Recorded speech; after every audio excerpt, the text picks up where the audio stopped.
नमस्कार दोस्तों। आज हम बात करने वाले हैं पाकिस्तान के बारे में, जहां पर लगातार हिंसक प्रदर्शन हो रहे हैं, जिसमें करीब 12 लोगों की मौत हो चुकी है, जबकि 400 से ज़्यादा पुलिसकर्मी घायल हैं। तो आज हम इस वीडियो में इसी बारे में बात करने वाले हैं कि पाकिस्तान में इतने बड़े लेवल पर हिंसक प्रदर्शन क्यों हो रहे हैं और इन हिंसक प्रदर्शनों के पीछे फ्रांस का क्या हाथ है। इस वीडियो में हम सारी बातों को जानने वाले हैं, तो वीडियो को शुरू से लेकर एंड तक आप देखते रहिए। पाकिस्तान में एक गृह युद्ध जैसी स्थिति बन चुकी है। यहाँ पर लगातार प्रदर्शन हो रहे हैं, जिस कारण से पूरी सरकार और पूरे विश्व में इनकी बहुत ही ज़्यादा आलोचना हो रही है कि इतने बड़े लेवल पर इतने हिंसक प्रदर्शन कैसे हो रहे हैं। ठीक है, आप ये देख रहे हैं यहाँ पर बहुत से लोग सैनिकों पर हमला कर रहे हैं, बहुत ही ज़्यादा हिंसक प्रदर्शन हो रहे हैं। अब हम बात करते हैं इन प्रदर्शनों की वजह की कि इतने बड़े लेवल पर प्रदर्शन होने की वजह क्या है, किस वजह से ये प्रदर्शन हो रहे हैं। तो ये वजह है फ्रांस में क्या हुआ है। फ्रांस में एक मैगजीन है जिसका नाम है चार्ली हेब्डो। ठीक है, चार्ली हेब्डो करके एक मैगजीन है जिसने 2015 में, ठीक है, जनवरी, मैं आपको पूरी फुल इन्फॉर्मेशन दे देता हूँ। जनवरी 2015 में कुछ कार्टून प्रकाशित किए थे, कुछ अपनी मैगजीन में कुछ कार्टूनों को बनाकर प्रकाशित किए थे, क्योंकि इस मैगजीन का काम ही है इस तरीके के फ़नी कार्टून बनाकर लोगों के सामने पेश करना। तो इसी तरीके से एक कार्टून था जिसमें मोहम्मद साहब, जो इस्लाम जगत के बहुत बड़े धर्मगुरु हैं, मतलब जिन्होंने पूरी इस्लाम धर्म को चलाया है, ठीक है, मतलब जो पैगंबर हैं हजरत मोहम्मद, उनके खिलाफ कुछ विवादित पोस्टर या इनको कह सकते हैं कार्टून टाइप के इस मैगजीन ने प्रकाशित किए थे। ठीक है, 6 तरीके के कार्टून थे जिनमें मोहम्मद साहब को कुछ आपत्तिजनक मतलब कार्टून बनाए गए थे, जिसके बाद पूरे इस्लाम जगत ने इसका विरोध किया था। ठीक है, चारों तरफ विरोध की लहर है जो फूट पड़ी थी। सभी जितने भी इस्लामी धर्मगुरु हैं, जितने भी इस्लामी देश हैं, उन सभी ने इन जो विवादित जो पोस्टर थे, उनके विवादित जो कार्टून थे, उनका विरोध किया था। और इसी विरोध के चलते एक आतंकवादी ने, ठीक है, एक आतंकवादी ने 9 जनवरी को, ठीक है, 9 जनवरी 2015 को ही इस जो ये मैगजीन है इसके ऑफिस में घुस गए, मतलब इसके ऑफिस में घुसकर 12 कर्मचारियों को गोली मार दी थी। ये भी आतंकवादी था। 12 कर्मचारियों को उसने फ्रांस के ऑफिस में घुसकर गोली मार दी थी। ये एक रिफ्यूजी की तरह मतलब फ्रांस में आया था, एक शरणार्थी की तरह फ्रांस में आया था, और इसने चार्ली हेब्डो का जो ऑफिस है वहाँ पर घुस के 12 लोगों को गोली मार दी थी। ये उस टाइम की बहुत बड़ी घटना थी। ठीक है, ये थी 2015 की बात। हाल ही में ये विवाद क्यों उठा है, इस बारे में हम बात करेंगे। तो हाल ही में विवाद ये इसलिए उठा है क्योंकि फ्रांस की इस मैगजीन ने, जो जिसका मैंने आपको नाम बताया है चार्ली हेब्डो ने, दोबारा उसको प्रकाशित किए हैं। वही कार्टून उसने दोबारा प्रकाशित किए हैं। ये प्रकाशित हुए हैं कब? 1 सितंबर 2020 को। 1 सितंबर 2020 को ये प्रकाशित हुए थे।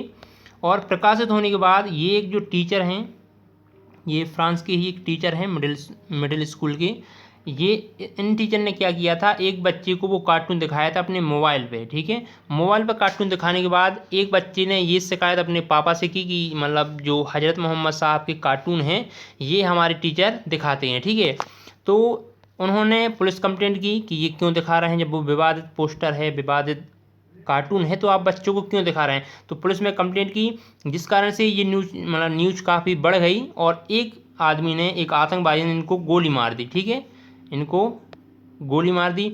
गोली मारने के बाद फ्रांस में बहुत ज़्यादा इसके खिलाफ प्रोटेस्ट हुए, आंदोलन हुए कि क्यों इस्लामिक जो कट्टरपंथी हैं वो क्यों इतने ज़्यादा मतलब वो हैं, क्यों हमें बोलने का अधिकार नहीं है। आप यहाँ पर इनके पोस्टर देख रहे होंगे जिसमें बोलने के अधिकार को लेकर ये मुंह में मतलब पट्टी बंधी हुई है कि हमें अभिव्यक्ति की स्वतंत्रता नहीं है, मतलब हम कुछ भी नहीं बोल सकते हैं किसी के खिलाफ या कुछ भी। ठीक है, तो फ्रांस में इसका बहुत ज़्यादा विरोध हुआ, जिस कारण से जो फ्रांस के राष्ट्रपति हैं इमैनुअल मैक्रोन, इन्होंने भी खुलकर इस्लामी जगत की, इस्लामिक कट्टरपंथी जो सोच है उसकी खुलकर इनका विरोध किया था। और साथ में ये भी कहा था कि हाँ, हम उस जो शिक्षा मतलब जो ये ख़त्म हुई थी, इनकी हत्या हुई थी, उनके साथ हैं। और इन्होंने मतलब जो फ्रांस के राष्ट्रपति हैं उन्होंने इस टीचर को वहाँ का सर्वोच्च जो सम्मान है फ्रांस का वो दिया था। साथ ही ये कहा था कि इस तरीके की जो सोच है इस्लामिक कट्टरपंथी जो सोच है उसको ख़त्म होना चाहिए। इसके बाद फ्रांस में जो इस्लामी लोग हैं या मुस्लिम समुदाय के जो लोग हैं, जो कट्टरपंथी लोग हैं, उन पर शिकंजा कसना चालू हो गया था। उन्होंने जगह जगह छापे मारे, मस्जिदों को बंद करना पड़ा, मस्जिद बंद करवाई। तो इस वजह से जो मतलब फ्रांस के जो राष्ट्रपति ने ये किया है, ये अपने बयान दिए हैं कुछ, ठीक है, बयान दिए हैं और उनने कार्रवाई की है इस्लामिक जगत के प्रति, मुस्लिम समुदाय के प्रति जो कार्रवाई की है, उसी की वजह से ये जो विरोध है वो पाकिस्तान में हो रहा है। पाकिस्तान में इसी का विरोध हो रहा है, फ्रांस के जो राष्ट्रपति ने बयान दिए हैं उसका फ्रांस मतलब पाकिस्तान में बहुत ही ज़ोरदार विरोध हो रहा है। और विरोध इसलिए हो रहा है कि वो इमरान खान सरकार से ये बोल रहे हैं कि आप जो फ्रांस का यहाँ पर दूतावास है, ठीक है, जो फ्रांस का यहाँ पर दूतावास है उसको आप बंद करवाइए और जो फ्रांस का राजदूत है पाकिस्तान में उसको आप वापस भेज दीजिए, ठीक है। ये उनकी मांगे हैं जो विरोध यहाँ पर पाकिस्तान में कर रहे हैं। विरोध कर कौन रहा है मैं आपको ये बता देता हूँ। तो पाकिस्तान में एक पार्टी है जिसका नाम है TLP, ठीक है, TLP नाम की पार्टी है जिसका फुल फॉर्म है तहरीक-ए-लब्बैक पाकिस्तान, तहरीक-ए-लब्बैक पाकिस्तान, ये पार्टी है। और इसकी जो पार्टी के फाउंडर हैं वो ये हैं, ये फाउंडर हैं जिनका नाम है खदीम हुसैन रिजवी, खदीम हुसैन रिजवी, ये इसके फाउंडर थे पार्टी के। और इनके देहांत के बाद, इनकी मतलब जब इनका स्वर्गवास हो गया उनके बाद ये जो कमान है, इस पार्टी की जो कमान है वो आई थी इनके बेटे जिनका नाम है साद हुसैन रिजवी, ठीक है, साद हुसैन रिजवी, ये इनकी कमान आई है। इनकी भी यही मांग थी कि मतलब जो फ्रांस के राजदूत हैं उनको वापस भेजा जाए और जिसने भी हमारी ईश निंदा की है, मतलब हमारे भगवान की निंदा की है, हमारे भगवान के खिलाफ बोला है, उसे मौत की सज़ा दी जाए। ये जो पार्टी है TLP जो पार्टी है ये कट्टर इस्लामिक पार्टी है, ठीक है, TLP जो पार्टी है ये कट्टर इस्लामपंथी है। मतलब आप अगर इनके खिलाफ या इस्लाम के खिलाफ कुछ भी बोलते हैं तो इनका मानना है कि उसे फांसी दी जाए या उसे कड़ी से कड़ी सजा दी जाए, ठीक है। तो TLP के द्वारा ही ये पूरा विरोध हो रहा है, ठीक है। TLP की कमान अभी इनके पास है साद हुसैन के पास, ठीक है, साद हुसैन रिजवी के पास इसकी कमान है और ये लगातार इसका विरोध कर रहे हैं, ठीक है। इन्होंने क्या किया था, ठीक है, इनकी पार्टी के बारे में बता देते हैं। ये पार्टी 2015 बनी थी, 2015 में ये पार्टी बनी थी TLP, ठीक है।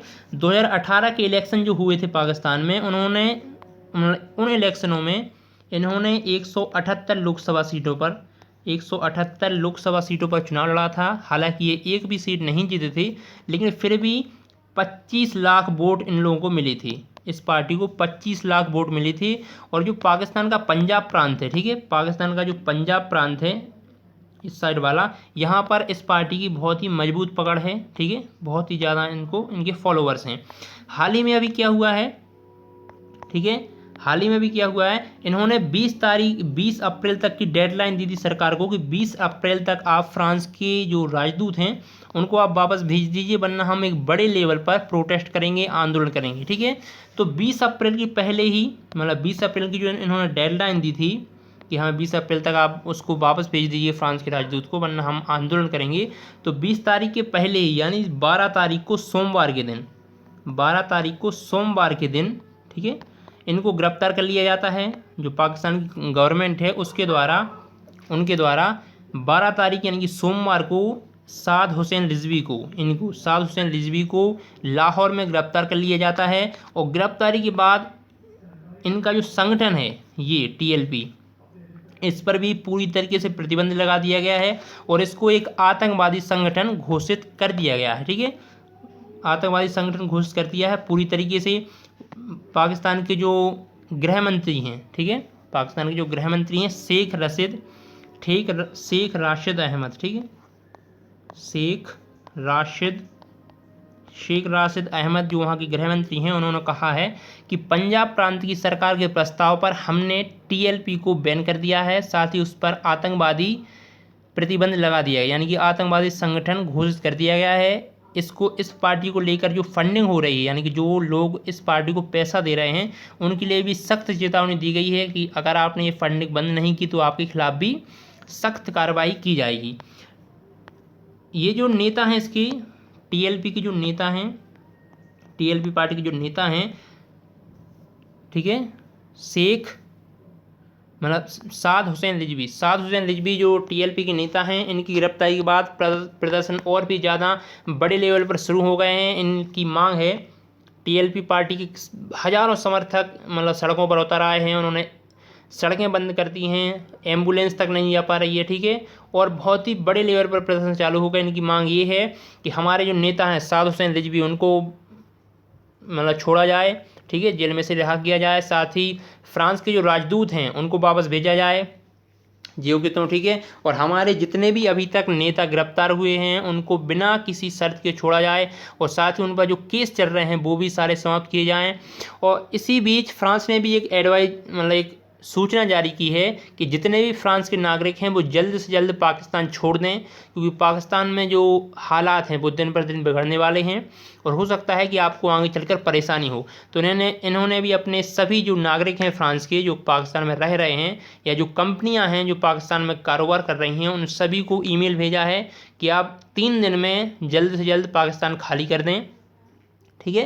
तो इस तरीके के माहौल यहाँ पर बनते नज़र आ रहे हैं। ना सरकार झुक रही है, सरकार इसलिए नहीं झुक रही है क्योंकि सरकार अगर इनके दबाव में झुक जाएगी तो एक तो वो कमज़ोर मानी जाएगी और अंतर्राष्ट्रीय छवि उसकी ख़राब होगी, और अगर नहीं झुकती है तो फिर ये प्रदर्शन लगातार होते रहेंगे और उनकी छवि जो है वो गिर जाएगी देश में ही, ठीक है। टीएलपी एक नई पार्टी है, इसको जनता के समर्थन की बहुत ज़्यादा ज़रूरत है, इसलिए इसे एक अहम मुद्दा मिल गया है अपनी छवि को दुनिया के सामने रखने का, ठीक है, एक अपना कट्टरपंथी चेहरा दुनिया या जनता के सामने रखने का, ताकि उसे समर्थन प्राप्त हो, जनता उसे जाने कि हाँ इस नाम की भी कोई पार्टी पाकिस्तान में है। तो इस वजह से ये भी इस मुद्दे को बहुत ज़्यादा हवा दे रहे हैं। आशा है कि आपको वीडियो पसंद आएगा। अगर वीडियो पसंद आया है तो प्लीज़ इसे लाइक ज़रूर कर दें, और आशा है कि आप चैनल को सब्सक्राइब भी ज़रूर कर लें।